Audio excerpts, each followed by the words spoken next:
Radio, television, Bandrai Ipoh. Morning Ipoh with Katie. And we are on to episode number 20. And guess who are we going to have a conversation with? I remember discussing issues with so many incredible entrepreneurs from all across Malaysia. Then I went on, to Bollywood, to Mumbai, to interview an actor named Arbaz Ali Khan. But right now, from Bollywood, we're going to go all the way to Hollywood studios. But not really in Hollywood, because this particular person is an Ipoh-born boy who made it good in Wichita, USA. So good morning, Jonathan John Devasagayam. How are you feeling? Good. Thank you for having me in. Yes, Jonathan, this morning before I begin, it has been a customs and tradition for me to actually welcome all our multiracial guests by saying Salam sejahtera, selamat datang, wan yi daja, ciao shang hao, 各位来宾你们好, kalian wanakkam sagodara saudaragalé, sat sri akal, and welcome. Jonathan, let me see, how do I start this? I know you as an aerospace material research engineer. Wow, that is something to me, a very heavy duty job specifications. But before we move on to that, let me just ask you the first question. Where were you born, your humble beginnings, where you did your education and so forth? So Jonathan, care to elaborate? Yeah, sure. I'm a proud little Ipoh boy, coming from the small part called Buntung. So yeah, Buntung people. There's one guy here representing you guys out there. So just wanna say I was born in Ipoh, and then I actually grew up there as a kid, and in the Ipoh Garden East Side, and then moved on to Buntung. So I've did my schooling, my primary school and my secondary schools in SMK Madris ACS Ipoh. And school days were fun and had a lot of friends, a lot of fun. And we always stood up with that pride that I'm a ACSian. You stand up in your tuition places with your St. Michaelians and your Andersonians. You're like, I'm an ACSian, bro. So grew up that way, and then I grew up with my Ipoh chicken rice and whatnot. So it was a good beginning, and I enjoyed.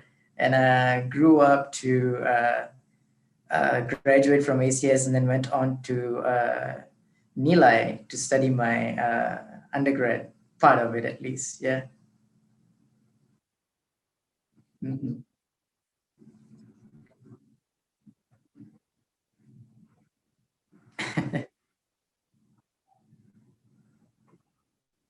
Okay.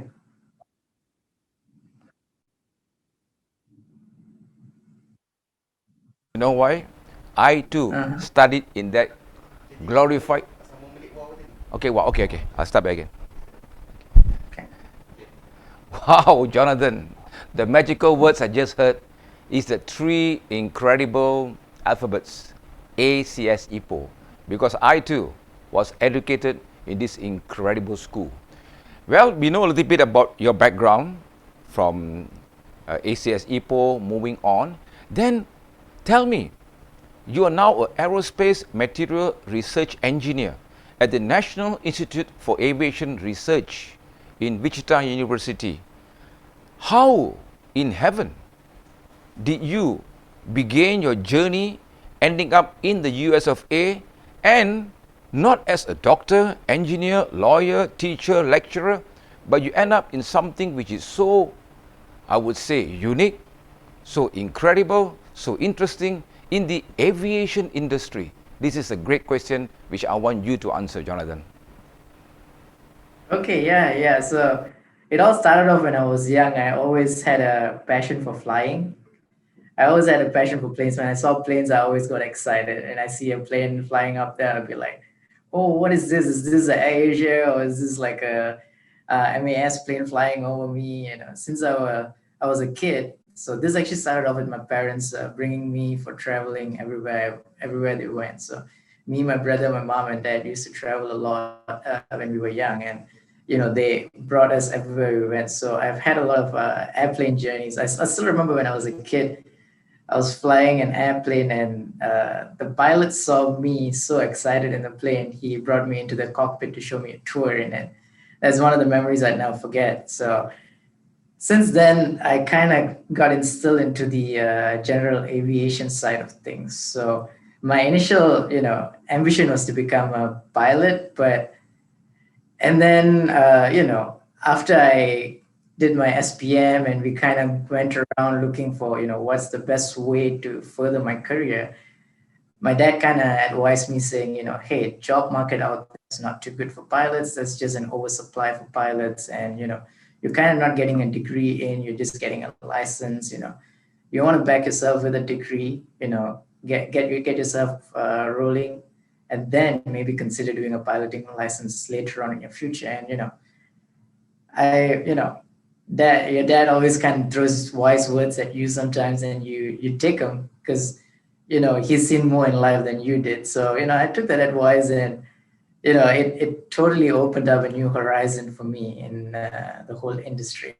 All we see is pilots, air hostess, and there's so much that happens in the background. And you know I then decided to do aerospace engineering. I did a 2 years in Inti, and then I transferred my credit from there.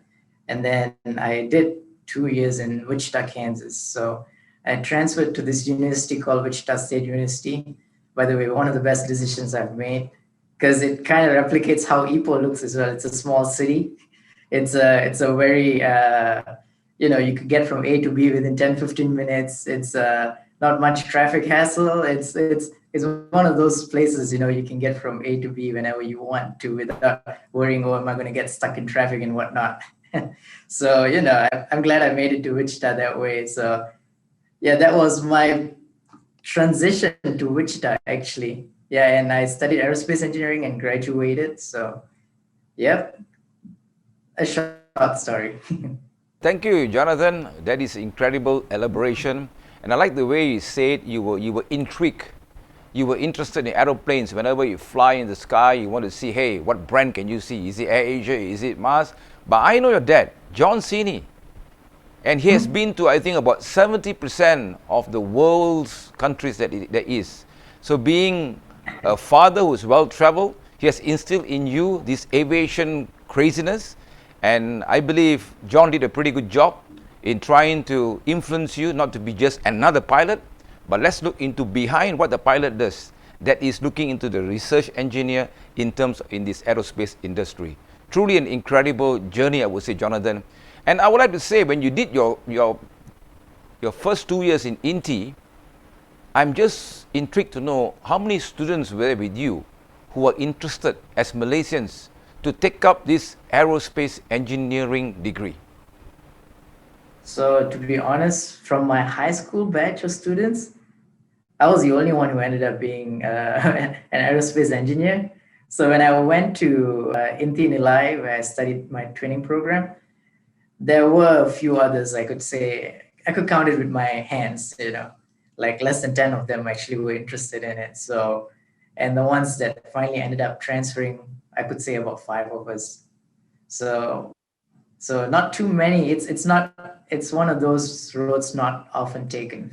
So it was one of the journeys where you went through the dark and you figure something out, and you're like, oh, there's something behind this that that's just been uncovered.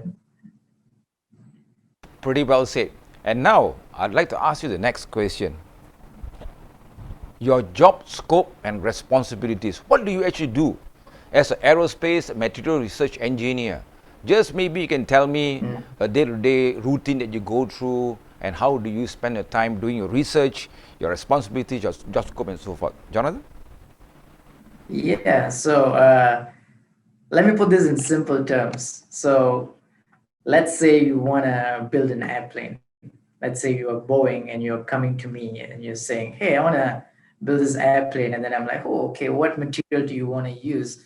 You see, I have this material in my mind, but I'm not sure whether this material will hold the stress that when you're flying on the air, would it handle all the stress that comes with the plane? So then we write a test plan to our customer Boeing saying, hey, if you put this material into our testing phase, you'll be able to get a results to say whether this can withstand on air. So then we go through a qualification process where we take the material that they're going to use and we basically break it apart to see how much load and strength that particular material can hold. So, and then once we get our data reduced, and then we send it back to Boeing and we tell them, hey, your material can hold a tension strength of probably 10,000 pounds or 15,000 pounds on it, or so forth. So that is a crash course of what actually happens. But specifically in what happens is basically I write reports, I write test plans to go through for what the test needs to be conducted. So we have different kind of tests like tensile, compression, fracture toughness, we have shearing, and we have a lot of test methods that we conduct to see the strength of the material in itself. So this is pretty much what we do to kind of get ourselves qualified to get that material up and running up in the air. So that's what I do basically. Thank you, Jonathan. Such a pleasure listening to you because in all my interviews and chats, I've never spoken about what aviation is all about. But today I began to learn from you that every material that is being used in an airplane will have to go through your department, that is the Material Research Engineering Department, to ensure that each and every material can withstand temperatures, can withstand tension, can withstand the, and this is particular, no joke. It is not a road where if the car just spoils, you just stop at the side road and you call for help. When you are in the air, that's it. Something goes wrong, all you do is just to pray that the pilot is able to bring it down safely. So I thank you, I thank your team, because this is something so incredible. As we move on to the future, I believe the plane might get even lighter by using, I would say, titanium, using powerful, incredible materials. Jonathan, thank you for joining us this morning. This is truly incredible. Those who have just listened to Jonathan, this young boy who is actually a product of Ipoh right now, spreading his wings across the horizon, right down to Wichita University in Kansas, US of A. And Jonathan, how do you see yourself, say, 5 years from today? Well, in 5 years, I probably see myself doing different things in the aviation industry. So right now, I'm doing more of the structural side of things. But honestly, the development in this industry is just unreal. There's so many things out there that's going on. So there's there's one manufacturer out there that I have a close eye on. They call Boom Aerospace, and they are trying to bring back supersonic travel. So you could basically travel as speed as you can travel as fast as the speed of sound. So that is something they're trying to bring it back into commercial airplanes. Last time there was one, but they phased out because it was too expensive and too high maintenance to maintain. So it was called the Concorde, if you're aware of. So they're trying to bring that back in. So I'm pretty excited to maybe get myself a hand in things. And besides that, there's a lot of 3D printing work that's being implemented in the aviation industry these days. So that's a very exciting field of study, because let's say you take your, let's say a part of your wing in the airplane, and to manufacture a wing, it takes so much processes where you need to go through vigorous manufacturing steps. So if a 3D printer is able to do that job, that would just make manufacturing much more easier in the future. So that's one thing that is out there in the industry that's pretty fun to see. And lastly, I'm also looking into things like reverse engineering. So reverse engineering is basically I'm looking at my airplane engine that's already existent, and I'm gonna take it part by part and put it into a drawing, and I'm going to do it again. So I'm just trying to replicate what's out there. So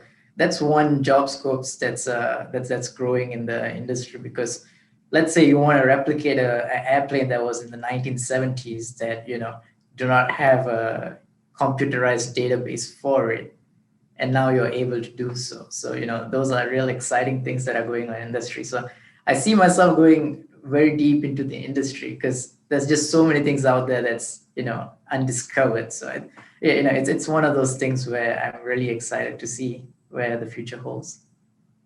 Jonathan, I see you such a focused person. You're able to tell me the next 5 years. Unlike some, how old are you this year, Jonathan? I forgot to ask you your age. I am actually 29. Oh, you look younger than that, except for a beard. Yeah, pretty cool. So at 29 years old, you're able to focus yourself into what you want to do 5 years from now. I want to ask you a question. Is Concorde still the fastest plane that's being built? Is it still the Concorde? So the Concorde is still the fastest commercial plane. Commercial plane. Okay. Well, yeah. Commercial plane. So, but I think they are faster ones. Wow. And then you are telling me that your team and you intend to actually build a plane which can go as fast as speed of light? Is that Not what light. you tell me? Sound. So, sound. Okay. Yes, people yes. like us. Yeah. Okay. Speed of sound. So the thing is, right now, during the pandemic period, what did the Institute for Aviation Research did? Were there still lots of work to be done, or were you all on the lockdown? What happened during the whole pandemic period?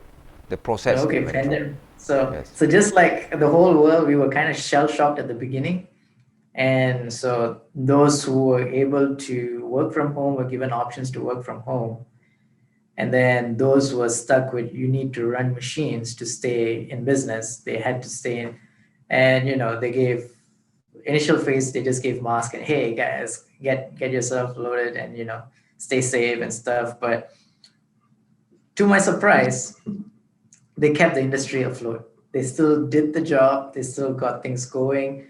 But if anyone got COVID, they made sure that they were well taken care of. They were given a 2-week vacation, they were compensated well enough, and so people were willing to work through it, which kind of testifies to everyone's willingness to be there.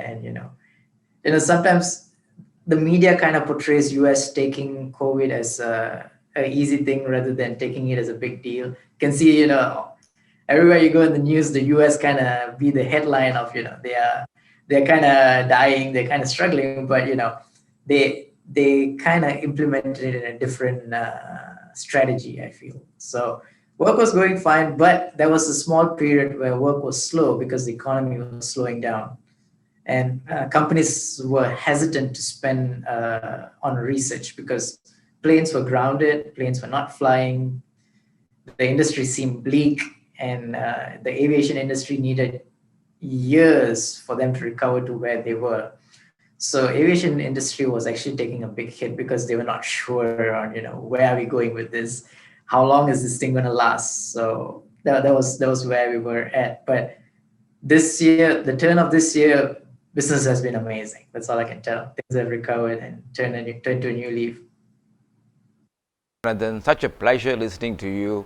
So focused, so eloquent, straightforward answers without even having any rehearsals. Jonathan, tell you what, we're going to take a short break right now from Morning Ipoh with Katie. We go on to the commercials, back once again under the second session. Don't go away, just go for a short coffee break. Back once again with John Devasagayam, the Aerospace National Research Engineer at the National Institute for Aviation Research, NIAR, in Wichita University in Kansas, USA. We see you in a short while.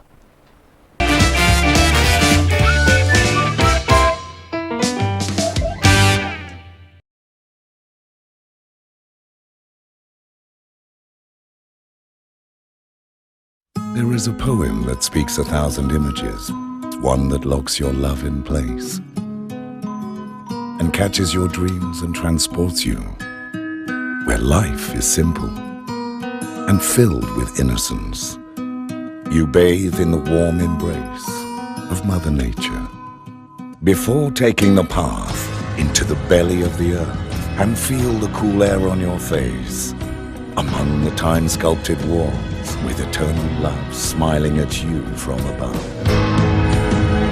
You pay solemn respect to an esteemed ancestor and marvel at the way he lived. It is said that love never dies, and you see an enchanting castle replete with spirits that linger gently in the catacombs of your mind. arrive as a stranger, yet somehow feel that you are part of the rich architectural heritage of the land.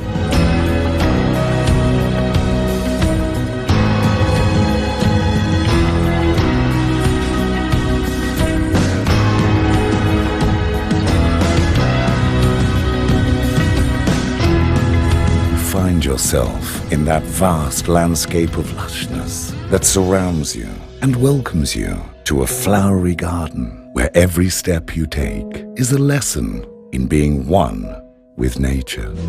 You see a golden dome shimmering under the glare of heaven's eye, testament to the grace and majesty of the Almighty.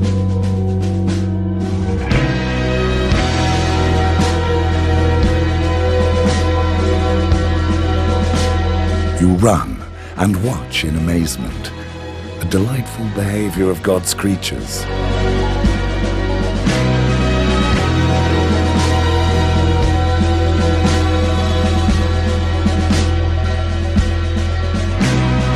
Day turns to night. Nocturnal creatures come out to play and feast. You catch sight of a wondrous lake, where locals sway in tune to a silent rhythm. There is also a monument where you catch a glimpse of tradition's past.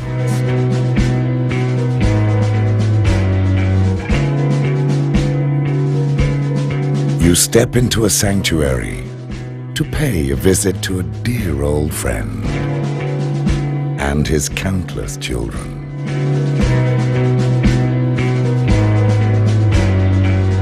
Embrace nature as you find yourself beside a peaceful lake, surrounded by an ancient rainforest, older than the Amazon.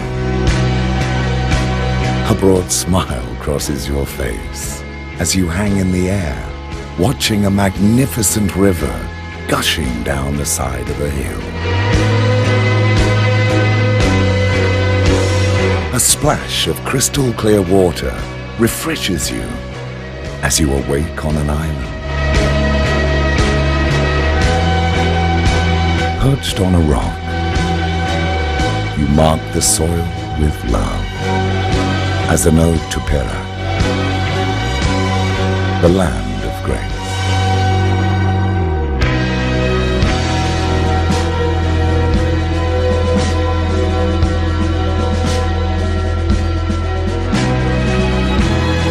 We love Perak, and so will you.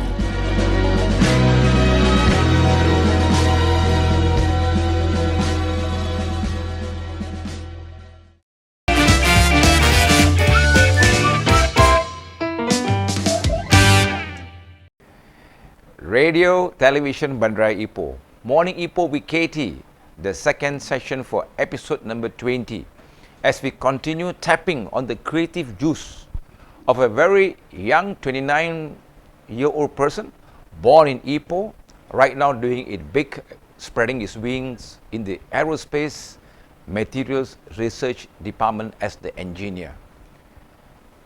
I love talking to you, Jonathan. Such a relaxed atmosphere we have between both of us. It is never easy to allow a son or a daughter to travel so far away from home, because I too have a younger son who is right now studying in Finland. So the feeling of him being there is always that, hey, he is the other part of the world. Jonathan, you are even further than Finland. You are in Wichita in US of A. How do you keep in contact with your family members, especially your parents? Well, I gotta say that's one of the tough ones. Honestly, it's sometimes it's just tough. You just hope that you could find a way to just press a button and you go in Ipoh, and press another button, you're back at work. You come back home for lunch, but I hope technology gets there pretty soon. Technology kind of helps us get us together. We have WhatsApp video calls, Zoom, text messages. We have so many of these softwares that kind of help us these days to try and get us together. So the small things that you miss is probably, your birthday gatherings. Yesterday was my dad's birthday. I wish I would have been there, but I couldn't. But you know, and Christmas parties, and when our family gets together, those are the small things that you kind of miss about. But it's something that you just chin up and you just face the world and say, hey, you know what, I have to do this. I don't have a choice. But I try to visit at least once a year if possible, but since COVID struck, it's been a little tight and restricted to travel. So I'm hoping COVID kind of cools down, so I'll have some traveling to do back to home and meet my parents and family and everyone at home. So it's something that makes me feel at home sometimes if we have a Malaysian community here in Wichita. So they kind of give you the warmth of home a little bit. So we meet up for Chinese New Year, Hari Raya, Deepavali, Merdeka celebrations and whatnot. We meet together, we cook our favorite Malaysian dish, and we have our small little KL person cook their own stuff, Ipoh person cook their own stuff, and there'll be a Singaporean who doesn't have his own identity joining us and claiming his food is better than ours. But we have the fun with it, and somehow end up with a Merdeka song at the end of the day, and go back to our respective homes. So that kind of keeps me feeling home as well sometimes. I'm really happy to see that you're actually keeping the Malaysian flag, the culture. Like you're saying, there are a few Malaysians over there, cook the food, join this gathering. This is the part where we love, even though we can be thousands of kilometers away, but the idea of the Malaysian culture and identity, the multiracial of people from different races, ages, faces, and places come together. Jonathan, I did my education in Toronto in Canada for 5 years in 1980s. At that time, no Viber, no WeChat, no Zoom. You just take your coins, you prepare at a public phone booth, you begin to wonder and ponder, how long can I speak? The most 2 minutes. Then I need to see, hey, my mom takes 30 seconds, my father another 30 seconds, then go my 3-4 brothers, all within 15 seconds. That was how the technology of communication was in 1980s, just through a phone booth. But right now, my dear Jonathan, you're indeed lucky, just like my son Samuel. He's able to speak to the mother every day at the price of the internet. Like now I'm speaking to you through Zoom. And believe me, Jonathan, the world will keep changing. And I'm so glad, turning 60 years old next year, just like your father, we have seen the wonders and wonders of the world, from a dinosaur age to what we call the IT age and moving forward to now. These are all truly so incredible, Jonathan. Jonathan, your journey has been an incredible one. I would say it's wonderful, it's awesome, it's unique, it's incredible, it is so focused. And a person like you could be the inspirer, the motivator, and the influencer for the younger generation aspiring students. What would be your advice to students who wish to be like you or who want to be like you but lost their focus? What is your advice, my dear Jonathan? So one big advice I'd say is never give up. Just hustle on. Never give up. No matter what may come your way, you might be struggling, psychologically. These days, psychological aspect of things are taken a little more seriously, which I'm happy for, because that's one of the leading cause of why students fail in school, because they don't have the proper guidance and they are expected to just buckle up and go on. But sometimes the attention is needed. But just never give up. There's always an opportunity out there. If you don't excel, if you're not good at memorizing things or reading things, there's always a skill set that you can pick up and that you can use it for yourself. You can pick up, some handiwork and you can be the best at it. Always aim and see what you can do, that you can be the best at it.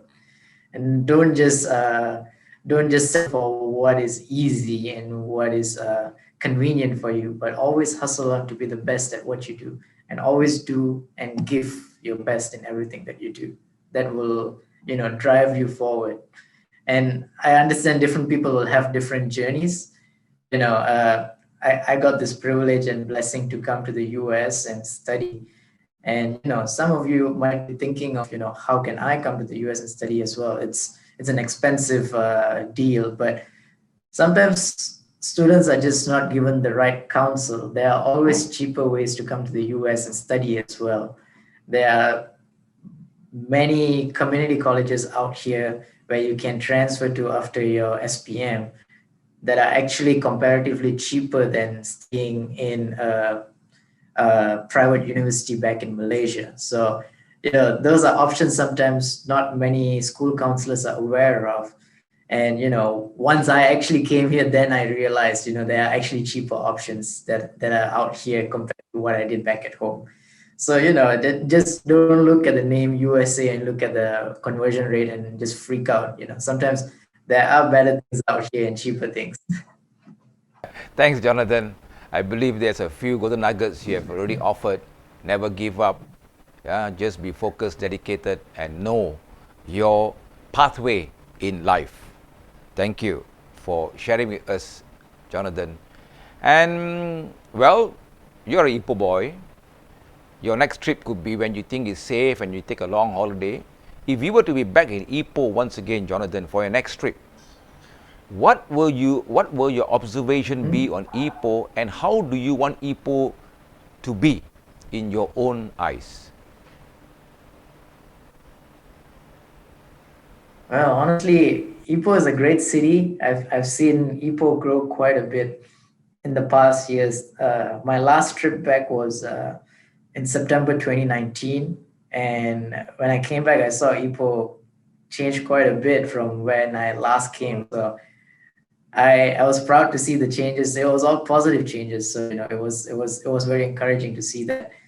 So recently I've seen pictures on Facebook and social medias where they say they're introducing bicycle lanes for certain roads in the city. So that's the respect that they're starting to show for bicycle people in the city. Because in the US we do have biking lanes and they are well respected in their lanes. So that's one positive move I've seen going on in Ipoh. So very proud when I read about that, because that kind of gives more safety for them as well. And well, I've in Ipoh last time I came, a couple of hotspots that when you have any friends who come from KL or someone, you bring them there.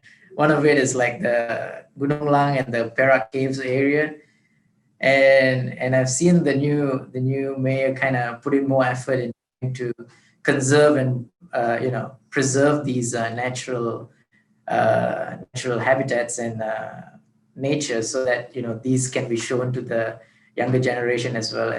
And one thing I've realized after coming to Wichita, so just a background story, Kansas is known to be flatter than a pancake.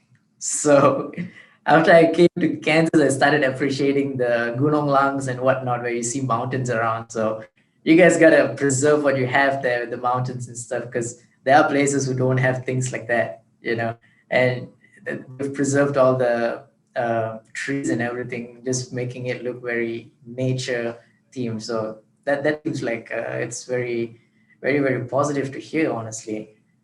And I believe that even though you are in Wichita City, you are still in touch with Ipoh, you still read the news, you know about the development, what's going on in your beloved hometown, in your beloved city.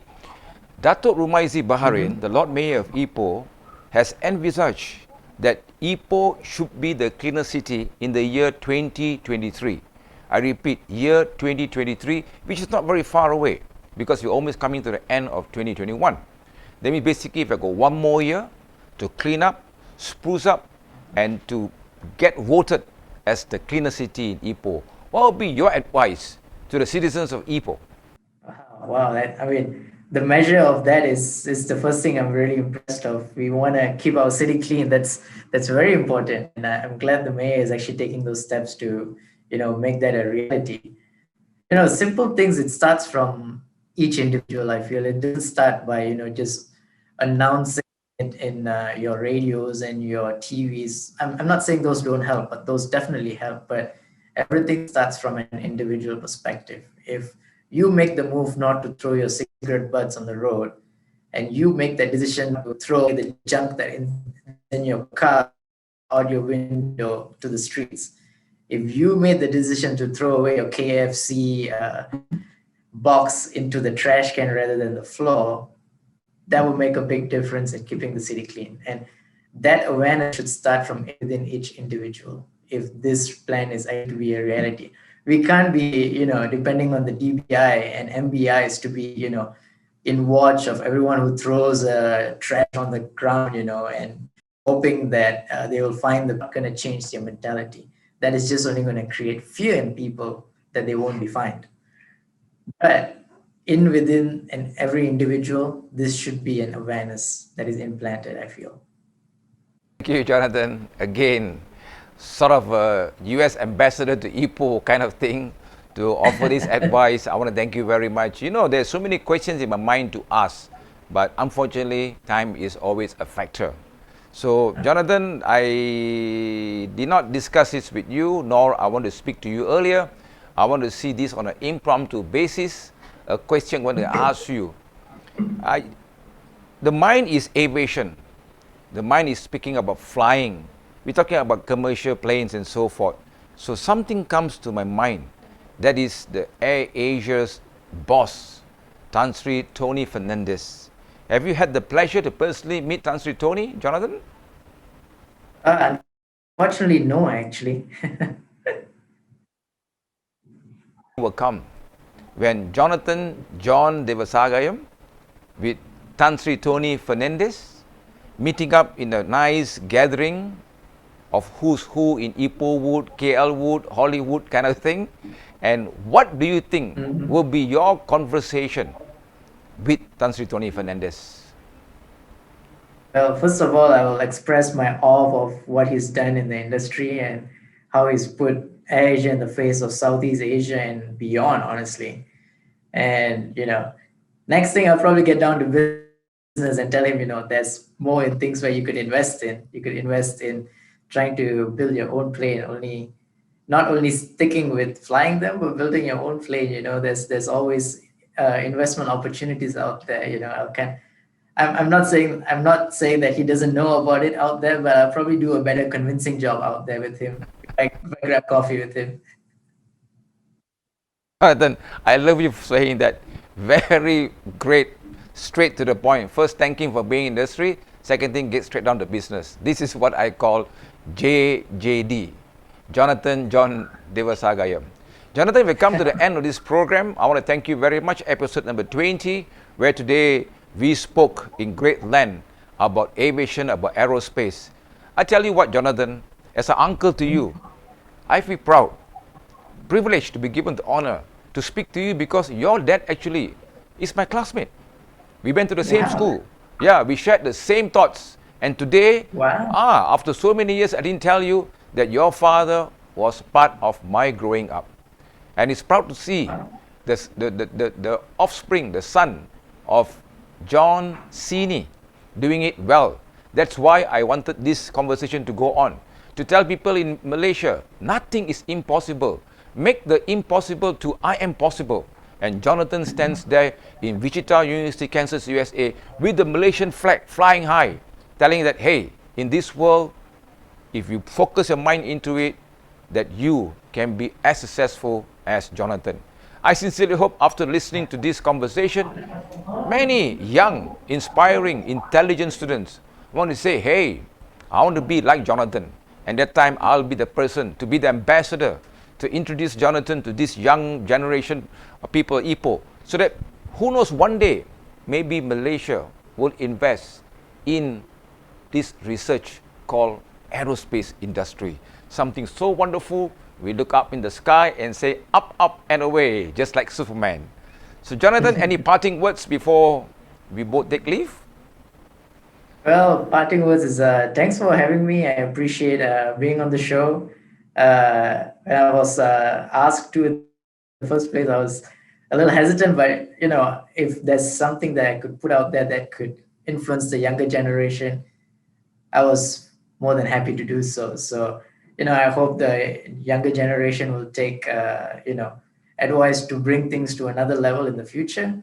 And I hope that Ipoh will produce more and more gems of individuals to go out and make a change in the world and, hustle on.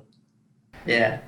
Thanks, Jonathan. It is December, a month of loving, sharing, caring, and giving.